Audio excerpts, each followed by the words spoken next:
Hey guys, thanks for stopping by today.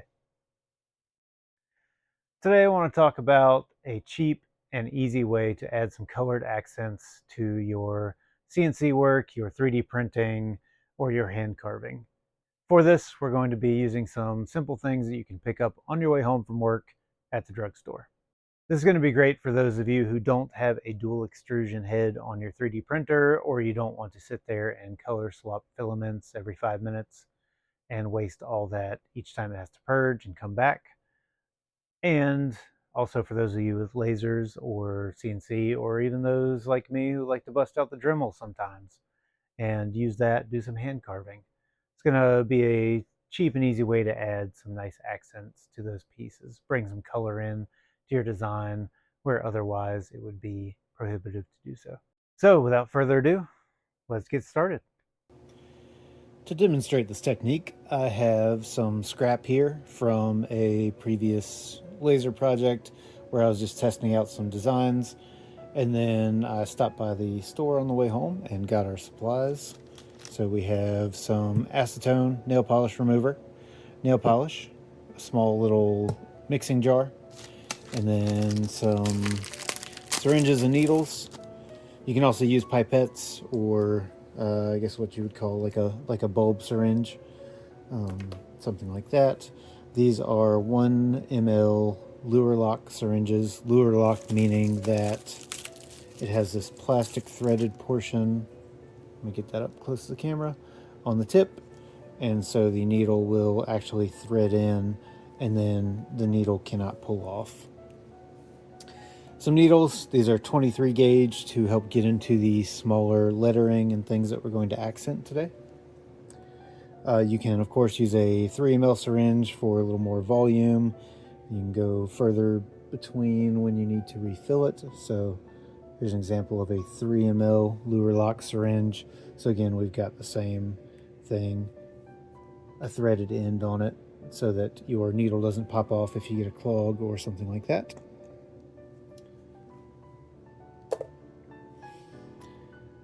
And so the basic idea is that nail polish is a little bit too thick to just flow into all the recesses that you would want. So for instance here we have, a pretty small portion of the A right there, and of the K in the word tack. So we're going to cut it with the acetone to thin it out a little bit. They do make a nail polish thinner that is specifically made for this task, because sometimes when you thin out nail polish, it breaks it down more than just thins it out. So you might want to look at that. I'll put a link in the description for one that I have not tried, but it's specifically made for that purpose. The advantage of using just the acetone is that yes, you might have some more failure, or you might have to experiment a little more, but it's like $1. So the nail polish thinner comes in a little tiny bottle and is about $7 or $8. At least the ones that I researched and found on Amazon. So for our whole little kit here, we're talking like $5. All right, and so the easy one that I want to show you is this tack symbol here. We're going to fill that in, and then we're going to talk a little bit about design size. So I thought it would be fun. I have this that has the US Tack Association and then ustack.org. So we've got text that gets increasingly smaller down here, and I think it'll do just fine on the US Tack. I think it might do okay on the association. I think it'll fail on the ustack.org. So just to give you an idea of what you need to look at if you are designing for this accent purpose in mind, you need to leave your lettering a little bit more open, and that can determine which font you use and which size you use for that font. So shake up your nail polish. You can mix this up in the syringe if you did not buy a little mixing pot for it, but these mixing pots were 2 for $1, so I went ahead and picked up a little 2-pack of that. All right, so we got our nail polish, and we're going to very scientifically measure out just a splish of this to thin down our And that was way too freaking much, and I leaked it all over my fabric. But let's see if I can get some out with the syringe. Put it in the trash. Yeah. And then we're going to mix it. I'm just using the syringe to mix it here. You can use, I don't know, a little paddle, a little steering spatula, whatever. And this is one of those things where you're going to have to experiment with the nail polish that you end up with and do a little test area first. Because we are, not using this for its intended purpose. Therefore, it's not going to be designed with this in mind. We might run into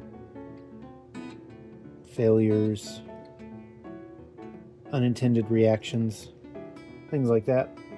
All right, so that's thinned out a little bit.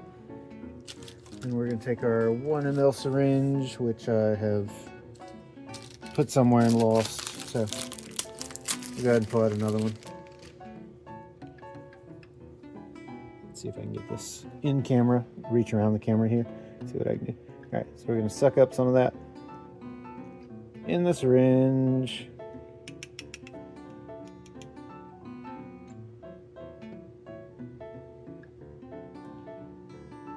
Could have made more there, that's for sure.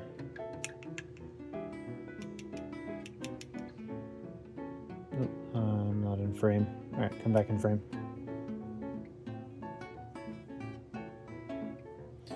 Twist our luer lock on there. You can get blunt needles for this. This is a sharp needle, but I'm fairly comfortable around needles after giving injections and things for years and years and years. So if I stab myself, that's on me. Okay, the consistency that you want, and this is going to be harder with me holding this, you want this to be fairly liquid, which means you might have to do a couple coats. But the reason for that is you want it, I don't know if you can see that, but you want that capillary action. I'll see if I can get up on it. Switch my position here a little bit, come at it from here. So you want it, is that in focus? Can you guys see that? You want it to come out of the needle and then be sucked up into that recess there. So see if I can get it to cooperate. Did you see it flowing up that recess there? That way we're getting it all the way to the end. As this dries, the acetone will evaporate and it'll leave you with like this convex look, which I find pretty cool. But basically you just want to fill in your recesses here. And if you make a mistake, you can take some of that same nail polish remover, acetone, on a towel. Here, I'll do this kind of quick and dirty here and we'll show you what I mean. So let's say you slop some all around like that and it's outside your lines. You can take some acetone on a Q-tip or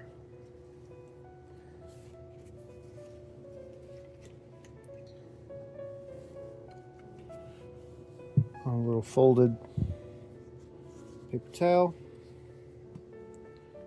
and I can knock into the camera there, and you can come in and clean up those edges. Oh, I'm not in frame. All right. It's a problem trying to hold it and work at the same time. So you can just come along over that, clean up your edges. You can even wait for this to dry and then do a little sanding on it, depending on what your surface is that you are working on. So when I'm doing this on 3D prints, I tend to use Q-tips and do it that way. So we've come back. We've cleaned up our mistakes a little bit, and that's where we're sitting now before it dries or anything like that. We have a completely filled in letter T.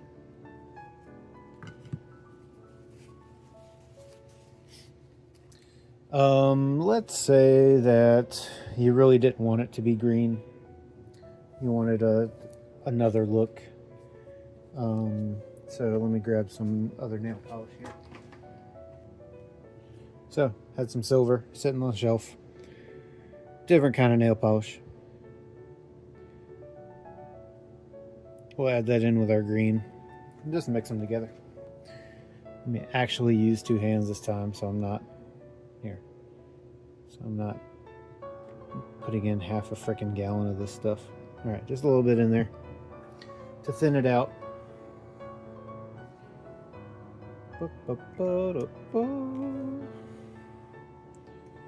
And we're going to get to mixing.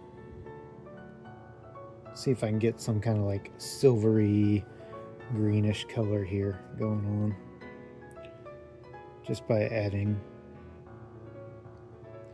that second nail polish to the mixture here.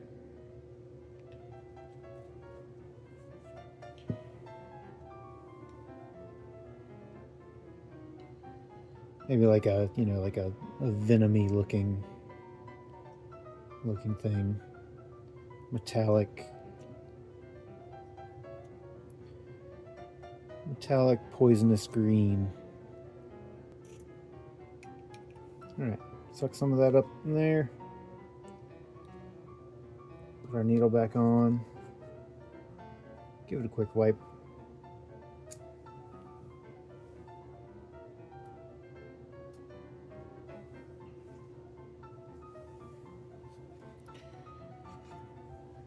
All right, come around the camera and try not to knock into it again so you guys can see this. And now we have our next color.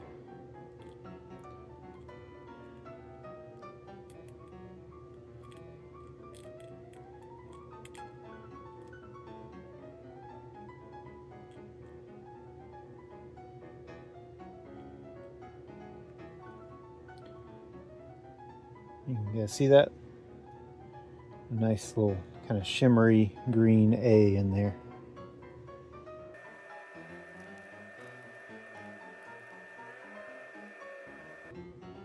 Yeah, I like that. I might even put some back in this area that we cleaned out earlier. Put it back in that, back over that first color we used.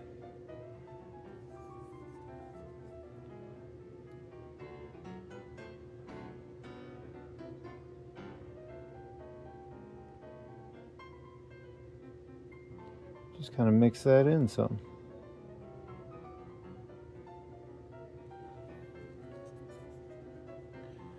All right, so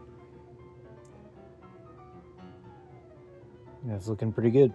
You can set that aside to dry. All right, so now moving on to the kind of design considerations for this. So as you saw in this font that's used on this tack, we have some narrow parts in the lettering. So that's something you want to pay attention to in your design work. This slightly different font does not have that same narrowing there. So even though this A is significantly smaller than the other one, our kind of boldness, our line size here seems to be not as restrictive. You'll notice this on a lot of the curved letters and numbers too. So in my experience, 5s and 2s can be really bad about it. Or if there's any scroll work that you've added around any parts, like my laser design because this was just a test piece, ended up my beginner laser travel set has scroll work all around the edges, and that tapers down to almost nothing, which looks great on a laser cut, but if I were to try and fill it with this, it would not look good. Just because if you thinned it down to the point where it would suck into those really small recesses, then it would be so thin that there wouldn't be much pigment left, and you'd have a lot of cleanup around the edges and sides. So let's see if we can't make this do what we want. Again, I'm going to try and hold it up around by the camera, so pardon my shaky hands. I have had a couple cups of coffee today. Let's see if I can get in frame and then get this to do what we want here.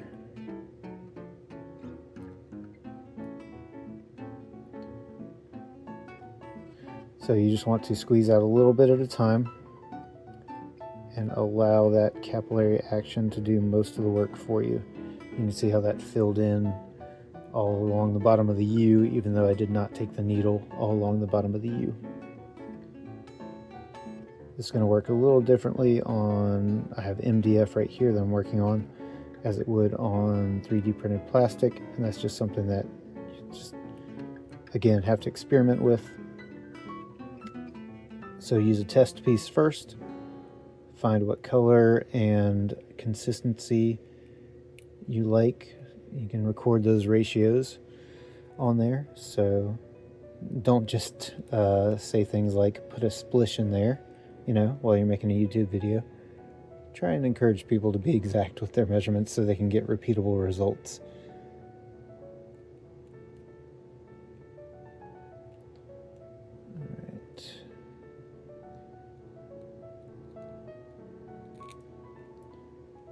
Getting a little messy here. I'm gonna have to clean that up.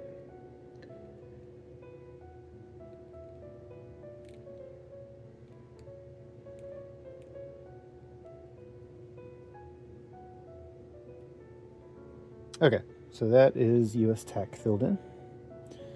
Let's see if it will work on the association part. I think it will work on this. And then after that, we are, I think, in too small of a space for it to work.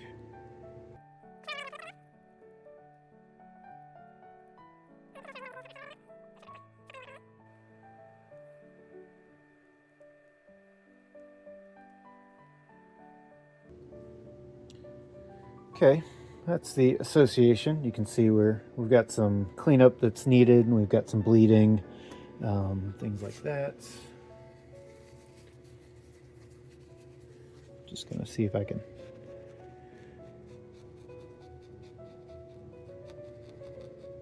get some of that from staining our project here. All right, that's cleaned up just a little bit.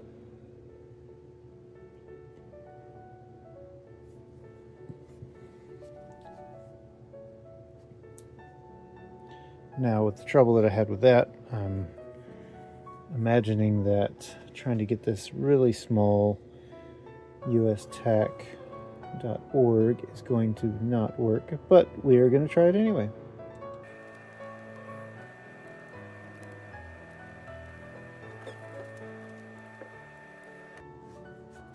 So as you can see, that's even sloppier, require more cleanup and everything like that. It did seem like it kind of sunk down into those letters, so I'm going to clean it up just a little bit and we'll see.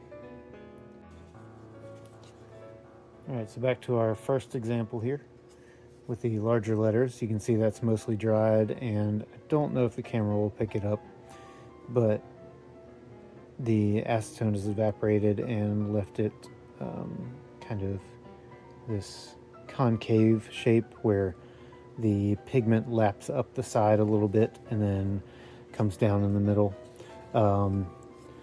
Before it's fully cured, if there's more cleanup that you need to do, you can carefully take some acetone on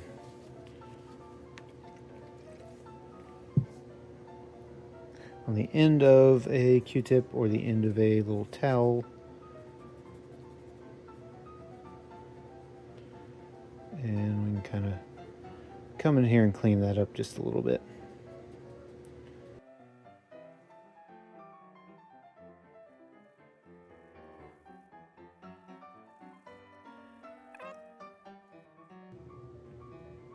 All right, so Probably should have used a bolder color to have it show up on camera a little better. But you can see we've gotten pretty good coverage there. All right, let's see how this turned out. It's not fully dry yet, but probably dry enough that I can take a swipe over it with the acetone to kind of clean things up here.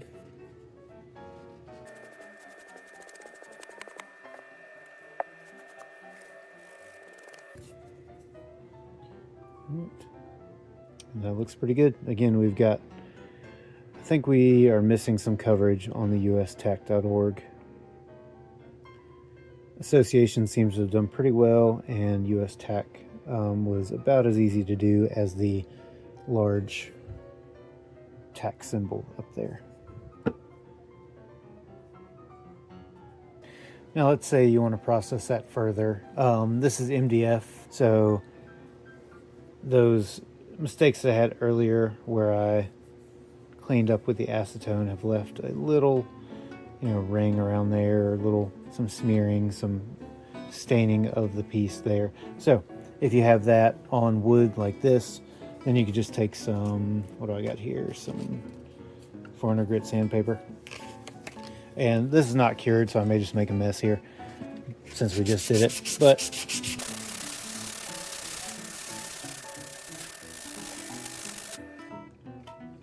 you can take that around there and get rid of that staining like that. Again, since this is still uncured, I had to go spray that off. So, sand it, spray it off. Let it dry, take a look, see if you need to do another round. But that's the quick and dirty way of making cheap and easy nail polish accents on your recesses for 3D printing, CNC, hand carving, things like that. Under $5, and you can get some good results just with some experimentation and some patience. I want to thank you guys for watching, and hopefully you learned something today. If you would like to support this channel further, you can buy my books, order a commission from me, but more than anything, I want you guys to take these tips and experiment with them. Get out there on your own, see what works for you, what doesn't, and just get off the phone, go craft something. All right, thanks.